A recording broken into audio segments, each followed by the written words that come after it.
शेतकऱ्यांच्या कर्जमाफीसाठी आमदार राजू भैया नवघरे यांच्या घरासमोर रात्री 11 ते 12 वाजता प्रहार जनशक्तीच्या वतीनं टेम्हे आंदोलन करण्यात आलं। वसमत मतदारसंघाचे आमदार राजू नवघरे यांच्या घरासमोर प्रहार जनशक्तीच्या वतीनं पेटती मशाल घेऊन शेतकऱ्यांच्या विविध प्रश्नांसंदर्भात आंदोलन करण्यात आलं। बच्चू कडू भाऊ आगे बढ़ो हम तुम्हारे साथ है अशा घोषणा देखील करण्यात आल्या।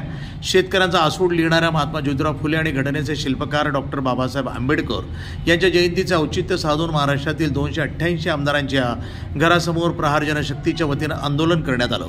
यावेळी आमदार राजू नवघरे यांच्या प्रतिनिधीनं निवेदन स्वीकारलं। यावेळी पोलिसांचा चोख बंदोबस्त देखील पाहायला मिळाला। आदेशानुसार आम्हाला महाराष्ट्रभर जे आंदोलन होत आहे, प्रत्येक आमदाराच्या घरापुढी शेतकऱ्याची कर्जमाफी, दिव्यांगाला 6000 रुपये भाव हे मिळाला पाहिजे, यासाठी आम्ही हे रात्रीचं औचित्य साधून बच्चू भाऊनं आम्हाला आदेश दिला। त्याच्यामुळं आम्ही आमदार साहेबाच्या घरापुढी हे आंदोलन केलेलं आहे। मागण्या काय आहेत? शेतकऱ्याची कर्जमाफी मेन मागणी आणि दिव्यांगाला 6000 रुपये भाव मानधन मिळालंच पाहिजे, यासाठी आमची ही मागणी आहे।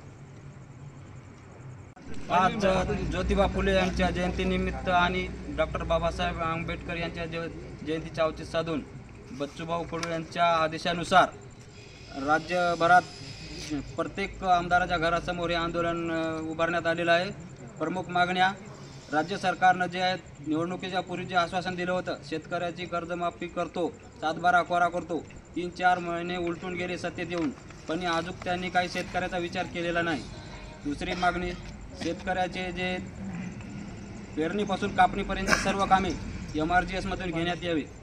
आणि प्रमुख मागणी म्हणजे दिव्यांगांना जे इतर राज्यामध्ये 4 ते 6 हजार मानधन आहे, तर आपल्या राज्यात का नाही, हे प्रमुख मागण्या आहेत आमच्या। तर यामुळे प्रहार जनती पक्षाच्या वतीने आम्ही 288 आमदाराच्या घरासमोर हे टेम्पे घेऊन आंदोलन उभारण्यात आलेलं आहे। प्रहार जनशक्ती पक्षाचा प्रतिनिधी नंदू परदेशी, वसमत, हिंगोली, NTV न्यूज मराठी।